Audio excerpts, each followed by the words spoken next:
안녕하세요. CPA 김수석입니다. 이번 영상까지 오시느라 정말 수고 많으셨습니다. 이제 그동안 설명드린 것 요약해서 결론입니다. 앞에 영상 안 보신 분들은 꼭 앞에 영상들 다 보시고 오세요. 아마 그냥 보시게 되면 이해가 안 갈 겁니다. 가장 많이 물어보는 게 PL, OCI, 그리고 취득원가, 그리고 매출액이에요. 그 마지막에 이제 자산부채 자본을 묻는 경우도 있는데요. 이 경우도 이제 앞 위에 거를 다 이해하시면 자동적으로 따라오게 될 겁니다. 투기거래랑 외환채권 같은 경우 설명을 드렸으니까요. 방금 했던 확정계약, 예상거래, 그리고 외화확정에 대해서 설명을 드릴게요. 지금 일단은 확정계약이랑 예상거래도 제가 지정하지 않은 경우랑 지정한 경우를 이렇게 나누었는데요. 우선은 지정한 경우만 보세요. 그렇게 해서 지정한 경우, 그 다음에 외화확정 이 두 가지, 총 네 가지 상황에 대해서 설명드리도록 하겠습니다. 이 지정하지 않은 부분은 설명 다 드리고 나서 마지막에 따로 설명을 드릴게요. 자, 우선 확정계약, 공정가치 위험 회피 회계를 적용한 경우입니다. 확정계약은 이 확정계약이라는 위험의 피해의 대상이 선도 환율을 사용해요. 그래서 대상도 선도, 수단도 선도여서 부호만 반대로이고 숫자가 같아요. 그래서 상계가 됩니다. PL이. 제가 지금 여기에 X라고 표시해 둔 거는 0을 뜻해요. 0을 쓰게 되면 이제 5랑 헷갈릴까봐 이제 X라고 다 써놨어요. 이거 다 0이란 뜻이에요. 그래서 상계가 되기 때문에 여기 다 0입니다. 확정계약 같은 경우는 OCY랑 무관하기 때문에 OCI도 0이고요. 자, 그리고 이제 확정계약 같은 경우에 지금 외화 확정 말고 여기 확정 계약은 원화 확정 계약을 말해요. 이거 두 개 구분하셔야 돼요. 만약에 확정 금액이 달러로 되어 있다. 그럼 외화 확정으로 해서 결과가 달라집니다. 원화 확정 계약에서는 취득 원가가 만기의 시가로 돼요. 확정 계약에서 확정 계약 금액에서 이제 확정 계약 자산 혹은 부채를 조정을 해서 만기의 시가가 되는 거죠. 비고는 이제 이 설명을 달아놓은 거예요. PL이 100% 상계된다. 그래서 PL이 없다. 이렇게 보시면 되고요. 이제 예상거래입니다. 예상거래는 확정계약과 달리 위험회피 회계 대상이 현물이에요. 현물 환율. 그래서 수단은 선도, 대상은 현물이어서 차이가 납니다. 그래서 비효과적인 부분만 PL, 효과적인 부분은 OCI로 기록이 돼요. 그래서 취득원가 혹은 매출액이 선물 가격으로 된다는 거. 이제 OCI 혹은 확정계약이 제거되면서 선물 가격이라고 되어 있는데요.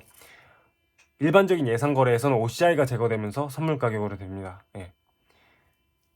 이제 마지막으로 외화 확정입니다. 외화 확정은 페어 밸류 그리고 캐시 플로우 모두 가능합니다. PL 같은 경우 이 외화 확정 같은 경우는 일단 확정 계약을 기본적으로 따라와요. 그래서 모두 다 100% 효과적이어서 PL이 없고요. OCI도 없고요. 공정가치 위험 회피 회계를 적용하는 경우 현금 흐름 위험 회피 회계를 적용하더라도 100%다 효과적이어서 선도평가손익이 곧 OCI예요. PL로 비효과적인 부분이 없기 때문에 전부 다 OCI로 들어가서 PL 없어요. 외화 확정이면은 뭐든 간에 이거 실제로 어느 위험회피 회계를 적용하였다라고 주지 않는 경우도 있어요. 그냥 PL만 물어볼 경우 그냥 빵이에요. 무조건 빵. 그리고 어느 걸 적용하던 간에 무조건 선물 가격이라는 거. 네, 여기까지. 일단 이 표를 외우셔야 되는데요. 확정계약, 그 예상거래, 외화 확정 순으로 XO, XO, 페어밸류, 그 다음에 캐시플로우. 여기가 지금 페어밸류 회피, 여기가 캐시플로우 회피이기 때문에 이 순서를 그대로 따와서 여기도 그 순서 그대로 지켰습니다. 이제 PL이나 OCI는 이제 여러분들이 이거를 내용을 이해하시면은 뭐 충분히 따라가실 수 있을 거예요. 확정계약은 XX, 예상거래 같은 경우는 PL은 비효과적, OCI는 효과적. 외화확정 같은 경우는 무조건 다 PL 없고 OCI도 없고 캐시플로우 회피를 적용하는 경우 선도평가손익이 모두 다 OCI로 간다. 문제는 여기요. 여기가 좀 어려워요. 1차에서는 그렇게 많이 나오진 않아요. 왼쪽보다. 2차에서 주로 나오는 내용인데요. 이거를 여기를 기준으로 3개, 3개 이렇게 외우세요. 그렇게 해서 이 3개 아래는 선물가, 위에는 일단 기본적으로 시가로 외우시고요. 여기만 예외가 들어가요. 여기만 예외. 여기서 선물가가 들어가는 예외가 있어요. 그렇게 보세요. 이제 하나씩 설명을 드릴게요. 지정 안 된 경우도. 지정이 안 된 경우 제가 PL 부분에다가 손실 부담 계약이라고 적어놨는데요. 위험 회피 회계를 적용하지 않는 경우 이건 그냥 중급 회계예요. 확정 계약 충당부채 챕터에서 확정 계약이 손실 부담 계약인 경우에 손실을 인식하면서 손실 충당 부채를 인식한다 라고 배우셨을 거예요. 손실 부담 계약일 경우에만 PL로 손실을 인식하면서 충당 부채를 잡으세요. 이익인 경우에는 확정 계약 즉 위험 회피 대상에 대해서 아무런 회계 처리도 하지 않습니다. 그러면서 이제 선도 평가 손익만 PL로 인식을 하게 돼요. 만약에 얘가 손실이 되면 지정한 경우랑 똑같아져요. 확정 계약에서 손실 먹고 선도 계약에서 이익 먹고 이게 상계가 되는 거죠. 손실 부담 계약인 경우에는 지정이랑 완전히 똑같기 때문에 취득원가도 시가로 기록이 돼요. 여기다 밑에다가 이제 상세하게 써놨는데요. 손실 부담 계약이면 만기의 시가, 그렇지 않으면 선물가. 네. 확정 계약에서 이득이 나는 경우죠. 이제 확정 계약에서 지정되지 않은 경우, 네. 이해가 되시나요? 네, 이제 예상거래 지정하지 않은 경우. 예상거래에서 지정하지 않은 경우는 그냥 아무것도 아니에요. 그냥 만기에 산 거예요. 아무것도 아니에요. 그냥 선도 계약에 대해서 선도 평가 손익을 인식을 하다가 마지막에 그냥 그때 제값 주고 산 거예요. 그래서 만기의 시가로 기록이 돼요. 이 경우 이제 확정 계약과 같은 결과가 나오겠죠. 그래서 이제 예상 거래 같은 경우 지정한 경우랑 안 한 경우랑 결과가 달라집니다. 지정 안 하면 그냥 만기에 그 가격 주고 산 거예요. 그 값 주고 만기의 시가로 기록됩니다. 근데 지정한 경우에는 예상 거래에 대해서도 계속해서 인식을 하기 때문에 OCI가 제거되면서 선물 가격이 됩니다. 요 결과가 달라진다는 거. 그래서 지정되지 않은 거는 그냥 산 거임. 위에는 다 만기의 시가로 기록이 되는데 얘만 선물가로 기록이 된다는 거 유의해 주세요. 네, 그럼 외화학 정도 다 됐죠. 여기에서 한 발 더 나가서 이제 자산과 부채 그리고 자본을 묻는 경우도 상당히 많이 나와요. 그래서 부채 비율도 많이 물어보고요. 외화 이제 괄호를 해놨는데요. 여기서 이제 이 결론이 같기 때문에 그래요. 외화 확정 계약이든 원화 확정 계약이든 자산 부채 자본 입장에선 동일합니다. 플러스 불변 이렇게 적어놨는데요. 이 회계 처리 보세요. 이 회계 처리 이게 지금 확정 계약 회계 처리인데요. 부호만 반대로 금액은 동일합니다. 선도랑 확정 계약이 같은 금액만큼 반대쪽에 적혀요.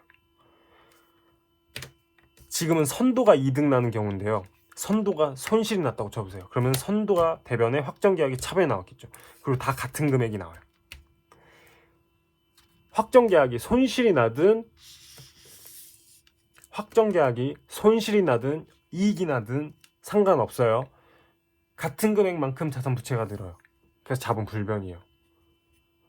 부채 비율은 자본분의 부채인데요. 자본이 불변이니까 부채가 늘어났죠. 자본 불변인데 부채 늘어나니까 부채 비율 무조건 증가해요.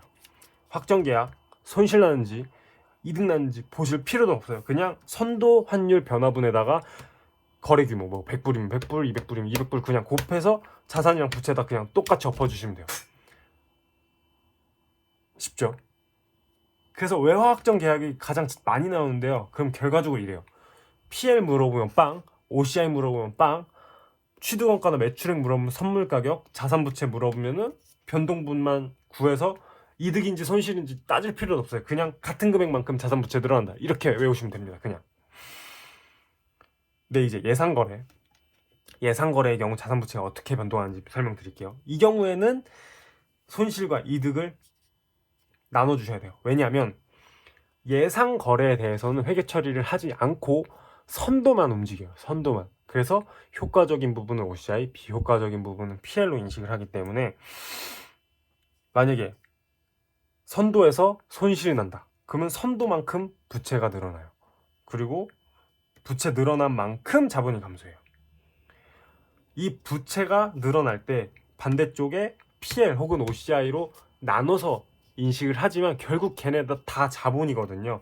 그래서 부채랑 자본이 같은 금액만큼 부채는 늘고요. 자본은 감소하게 됩니다. 반대로 예상거래 이익인 경우에 선도가 늘죠. 그리고 반대쪽에 PL과 OCI로 나눠서 인식을 해요. 하지만 부채는 건드리지 않죠. 그래서 자산이 늘어난 만큼 자본이 늘어요. 그래서 부채 분의 자본이니까 부채 비율은 늘고요. 여기서는 이제 부채가 불변이고 분모인 자본이 느니까 부채 비율은 감소하겠죠. 네. 여기까지 이 표에 대해서 이제 다 다음 영상에서 이제 수압에 대해 설명드릴 텐데요. 수압을 제외한 표였고요. 이제 다음 영상에서 구체적 문제를 어떻게 이 표만 가지고 푸는지 설명을 드리도록 하겠습니다. 감사합니다.